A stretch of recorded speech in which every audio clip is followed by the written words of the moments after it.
Hello, everybody, and welcome back to NCAA 2004 in the Alabama Crimson Tide Dynasty mode. And we are back with another high-powered matchup here in the series, as we have the Oklahoma Sooners, the number 14th ranked Oklahoma Sooners, coming off of a big win against New Mexico State in Week 1. Looking to get started with some P6 conference play, playing one of the big dogs here in the number 2 ranked Alabama Crimson Tide that we've climbed our way back up to. So, after our big win against Indiana in Week 1, a difficult game to say the least. A very difficult game to say the least. Dre Gates really did not show off his best here, so we're really looking and expecting a lot out of Dre Gates against Oklahoma today. Two very big opponents, so if Dre Gates can't step up to the occasion and continues to play some shaky football, we might be having some tough conversations about quarterback. And I was talking about that in jest in the offseason, just like, I don't know, guys. I don't want to put it out there, but unfortunately, it's all too real. So, despite the 97 overall, as I've said several times in the last video, we can't afford to have a quarterback making mistakes at the level that Dre Gates is, especially with the defensive guys that we have and the offensive line that we have. So, I really feel like they kind of let Dre Gates down a lot last year, so I was willing to give some slack. But we got like 499 overalls on our offensive line, returning seniors. So, I don't want to hear it, man. Dre Gates just has to make better decisions and protect the football, and he hasn't done it so far in his first game here. So we'll look closer at that here in this game against Oklahoma, who is no slouch, man. So after a 9-4 season and winning the Alamo Bowl, they came off of an 11-3 season in the previous year, which was coming off a 13-1 season where they won the Big 12. So Oklahoma is a great, great program. They've stayed on the cutting edge here, and this is the first time we featured them since Episode 2 in our first game in the series. So what better time to show them off again than in episode 100 with Dre Gates giving up goodies to the Sooners very early on in this game here on our opening drive, as he's going to find a linebacker here for Oklahoma and give himself his third interception of the season. That now ties him with his touchdowns on the year. So just like that. it's that simple. It's just like that. So in Oklahoma, man, with an absolute prayer of a ball, Chris Falk is going to absolutely send a missile to the end zone, and somehow it's going to find open hands. I have no idea how. A great play for them. I have no idea how. But Clifford Holly, the senior receiver here, with 10 touchdowns last year, gets his first in this ball game. So good on him. And now Dre Gates here going to make a little bit of a tough throw on the run, and he's going to find an open target here. Well, really in one-on-one coverage, but that's going to work. we'll stick with it because it works. And that's Evan Jacobs, the freshman who had a touchdown in the last game. Hopefully we get another big game from him today. And Dre Gates now finding another open target across the middle of the field for another touchdown for the Alabama Crimson Tide. That at least gets him over his interception total on the year, so we'll go with it here as Dre Gates floats this one to Lou Newsome, one of the other new starting faces in our receiving core, who had a touchdown in the first game, and there's his second on the year. So late in the first quarter now, and the Sooners are going to try and answer back here. Pressure's on to the quarterback, but he's going to find an open target, and now it's another foot race heading towards the end zone, but he's going to get caught from behind, as we couldn't get a clear look, or I couldn't get a clear look at everyone's number in this scenario here. A 24, that's not the running back, and it's not the backup running back either. So, I don't have the backup running back down. That could have been him, I don't know, but it wasn't one of the receivers either. But fortunately, in between all of our defenders, Kendrick Solomon and Kevin Wagner were able to catch up to him and stop the touchdown. But now on 3rd and goal here at the end of the first quarter, we're going to come back in the second quarter, and on 3rd and goal, Oklahoma is able to get this one in as Chris Falk finds another open target in the end zone. I believe it was probably the tight end, Casey McLovin, crazy.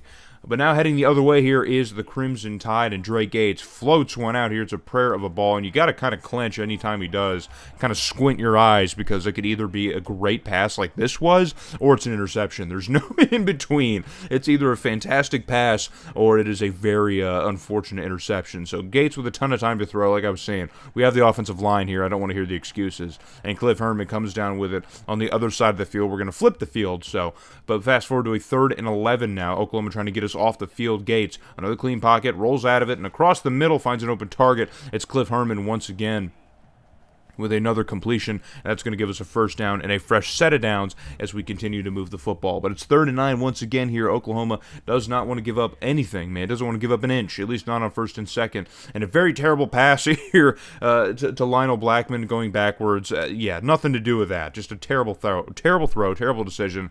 Bad all around. So 4th and 13, bring out one of our new additions as well, Kendall Owens, the freshman kicker. This kick is up here. He was good in the last game, and he's good in this game. game. So we're going to at least answer some points here to Oklahoma here, but we still have a little bit of a ways to climb to get back to the Sooners, as it is now 14-10, and we get the ball back here, and we're on the attack once again on 2nd and 3. Gates doing that awful just running with the ball stuff. I don't know what that is. I don't know why he does it. It sucks. It never works.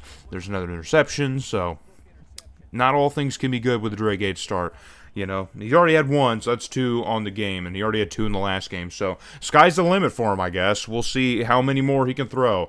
But now Chris Falk and the Sooners heading the other way, and Falk actually throws an interception of his own, and now this one is heading the other way, as John Paul, one of our top defensive prospects here on our defense, able to get another interception or in his career rather. So now we're heading the other way once again here. So not anything is lost here from the second Dre Gates interception, but it'd be great if he just didn't throw interceptions. You know what I mean? Is that too much to ask your star quarterback to not throw interceptions? I don't know. Maybe I'm asking for the moon right now. But we get a 1st and 10 inside the 20 here of Oklahoma. Now Gates going to throw for it again here. Floats it, and an entire web of players, and a 3rd interception for Dre Gates in the first half. So I said what I said in the beginning of the video, guys. I don't need to make it any more clear, but this is writing on the wall type stuff. So 3rd and 3 now. Another opportunity. Can he protect the football? Please. No, he can't.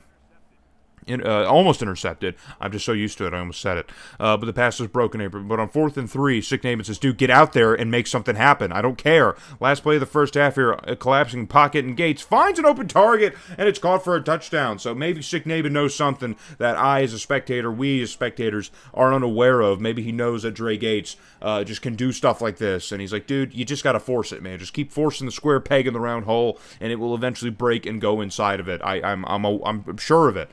And so we get a late game touchdown here, and that's going to at least give us the lead over Oklahoma in our own home here, 17-14. But Dre Gates, we need to iron some stuff out on offense, man. The passing game is really struggling right now. It struggled against Indiana, and it's still struggling. So Dre Gates now heading the other way, and he finds another open target here. I think it's Chip Mulligan who gets another reception. I think Mulligan had the catch, or had the touchdown at the end of the first half as well. So 1st and 10 now here in the 3rd quarter. Dre Gates again going to go back to pass, floats one back to that same side of the field here, and why not? Chip Mulligan is really being effective right now against the Sooners secondary. They don't seem to have much of an answer for the new 89 on this roster, but believe me, he's not going to be anything like that 89. Scotty Mitchell, wherever you're at, bro, catching touchdowns on Sundays, we love you, okay? We're going to put 89 in the rafters before the series is done, I promise. The second Chip Mulligan is gone, it's going in the rafters. Ring of Honor. It's going in the Ring of Honor. So Oklahoma, though, finally going to try and answer back here. It feels like they haven't had the football in forever. They threw the interception after our interception, which gave us the ball back late in the first half, and then we started off in the second half with the football. So Oklahoma's finally going to get a shot here with the ball here, but it's 3rd and 8. Our defense is doing what they need to do, and Kevin Wagner coming from out of nowhere and getting a hand on the football, playing that excellent defense that we know that we have, man. This has got to be one of the best defenses in all of college football, and they got to start acting like it. So Chris Falk, though, on 4th down, keeping the offense on the field, or rather the Sooners are keeping the offense on the field, and Clifford Holly is going to get a completion. Yeah, Sick Naban is upset, and I don't blame him. I really don't blame him. Because with the defense we have, I was just giving him praise. You can't give stuff up like that. So on a 3rd and goal here, but moving backwards after a couple sacks, and again, Chris Falk able to find Clifford Holly, man. These kind of we're breaking right now. This is bend don't break defense. We're completely breaking. So we have the secondary to contain Oklahoma, but for some reason it is just not working out right now. It's incredibly frustrating. So Oklahoma climbs back within 3 points as we head into the 4th quarter. So we were in a close one, guys. We're in a close fight at home. A very, very tight fight at home, and we don't lose at home. We do not lose at home. So, and now Dre Gates finding Chip Mulligan once again for another completion, starting to put together a decent game here in the second half. We haven't seen really a lot of the mistakes and turnovers, so maybe Sick Naban got into the face mask and maybe said something here to ignite Dre Gates. And that time, with throws like that, let the boy celebrate, man. Let him celebrate. That was just, a crazy throw. We saw a throw or two like that in the Indiana game, and here's another one as he finds Chip Mulligan again, dude. Chip Mulligan's having himself the game of his life. The absolute game of his life. So 31-21 is now the score here. And Chris Falk fumbles the football in the option play, and he didn't pitch it. I think he literally just got kind of spun out and just dropped the ball organically. I don't think it was a bad pitch or anything like that, but that turnover is going to put the ball on the ground as now we take over. And on 3rd and 10 here, Gates finds an open target, but he's going to get brought down well shy of the line to gain. And I think it's Lionel Blackman, the running back, who's out for a route, and he gets brought down shy of the line to gain. So that'll bring up a 4th down decision for Sick Navin. Will he keep the offense on the field again, or will he take the points? And up by 10, he's just going to take the point, sending out Kendall Owens for a long field goal, and it is still good. So shout out to the freshman, kicking pretty decently so far in his first couple games as a member of the Crimson Tide. So you got to be excited about that. So 34-21 now, a nice gap that we have here over Oklahoma in the 4th quarter, but nothing is over, especially when Chris Falk is making throws like this, and it is going to be a touchdown for the Sooners as they are going to get into the end zone. And actually, it's Jamal Herman. That's who it is. I do have a 24 here. I didn't have it, or I couldn't find it originally, but it's Jamal Herman, who had a touchdown already into this game here. He had one against New Mexico State, and now he's got 2 in this game. Or actually, yeah, he's got the 1. I forget. He got tackled in that last big play here, but he does get another touchdown in this game. And so now Oklahoma is still climbing back within screeching distance, and so the game is not over. We have to kill quite a bit of clock here and probably score again to really kind of put this one away if we can. So Dre Gates back to pass here, and he does find Lou Newsome on a nice completion. So protect the football, Dre Gates. That's all we ask. That's all we need. So 3rd and 7 now, 2.5 minutes left to go in the game, and Gates is going to run for it, and he's going to get brought down very, very shy of the line to gain. So we've seen Dre Gates run, and it hasn't been the end of the world here. It's been decent, but don't think that was the right decision at that moment in time. So bring out Owens once again for another field goal, and a 10-point lead should just about maybe give it to us. We need to see how quickly Oklahoma can score, but if we can keep Oklahoma from scoring in like 10 seconds, then this 10-point lead should be able to hold. We should be able to at least keep Oklahoma on their toes for the rest of the game, or a 9-point lead, excuse me. So 3rd and 13 here, and we're forcing something tough here for Oklahoma, but again, we're just bending on 3rd down or defense for some reason. That 3rd down defense has just been horrendous in this game. I don't know why. So 3rd and 4 now with 34 seconds left to go, and Falk across the middle, another completion, and Oklahoma going to have to move pretty quickly here as time is ticking away.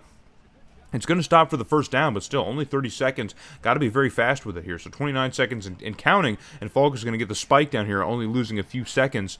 And so Oklahoma is really trying to manage their time as best that they can. And on a 2nd and 10, Falk back to pass now, still plenty of time. Fires one to the end zone. It's going to be caught for another touchdown, and Oklahoma has done it. They've climbed back within 3 here. And I don't know, they might be going for 2. We're not sure. Maybe if I were them, I would just go for the extra point, obviously. Try to go for the win and get the ball back here. But that ball is caught. I think it's the fullback. Is it the fullback? It looks like the full. It is Joe King. Also, his name is Joe King. That's hilarious. But he gets the touchdown here. So 35-37. Oklahoma's got to get the onside kick, and they cannot get it as we have someone fall on top of it, and we are going to walk out of this one here with the victory against Oklahoma. So things get scary in the end. I guess looking at the score, it's a lot closer than it seems. I really don't think it was that bad. I don't know. Maybe I'm gaslighting myself, but Oklahoma had to play from behind pretty much the entire second half, so really most of the game, because it was 24, or actually it was 17-14, I think, at the end of the first half. So Oklahoma's been playing from behind pretty much the entire game, so I don't think we were ever truly in danger of losing the game, but it was still a shaky game. We still kept Oklahoma in it, probably more so than they should have been in it. They didn't run the football at all. They couldn't run, and a lot of that's with the sacks, of course, too. We kept getting to the quarterback a lot because we have a great defensive line, but 8 for 15 on 3rd down. Our 3rd down defense was just brutal today, man. Just brutal. I don't know why or how, but that was just brutal. And yeah, Dre Gates with 3 interceptions all in the first half. Not a great sign, but he did clean it up in the second half. But still with 3 interceptions, it's at least worthy enough to try another quarterback in one of these easier games, which is something we might do. We might look at a different quarterback against like Kentucky or something. But that's so what we're looking at. Yeah, 4 touchdowns to 3 interceptions. So that now puts him at 7-5 on the season. So he's already got 5 picks to his 7 touchdowns. That's awful. And he was maintaining that kind of pace throughout like 2/3 of the season last year. So if he's going to do that again, I can't do that because they ended up costing us in the biggest games of the year last year. here, cost us a chip to the national championship, and so we can't do that. So we have to look at something else. So, but heading back to the Hub World here, gracing the cover of Sports Illustrated, and Maryland, man. Maryland ends up taking a loss to Florida State. So now the Terrapins have now dropped in the rankings thanks to a blowout loss at the hands of the Seminoles, who are now getting close to where Maryland is. They're 19th, and now Maryland, it drops to 16th. I don't know where they were in the top 10 before that. I think they might have been like 4th or 8th or something like that, so they drop all the way down now, outside. And so we pick up a big win against Kentucky here, 31-7, and yeah, the thing about this Kentucky game is we started Khaled Lumpkin, and Khaled Lumpkin didn't have the best game. So 26 for 42, 316 yards, a touchdown, and 2 picks. So not the best game. It's not. He didn't have the type of game that told me, hey man, we can replace him. He didn't. So. And Notre Dame takes a loss to Texas A&M. So if you notice that we were ranked number 1, it's because Notre Dame lost to Texas A&M. So it was a close game, and Notre Dame had a huge fourth quarter kind of comeback, but still could not catch up to Texas A&M. So that leaves us as number 1 in the country. We finally retake the number 1 spot. Can we hold on to it as we head on the road here to play TCU, ranked number 14th? We just beat number 14 in Oklahoma, and the new number 14 in TCU, so we're going to be facing next on the road. So can we win and keep the streak alive, keep our season alive? Come back and find out.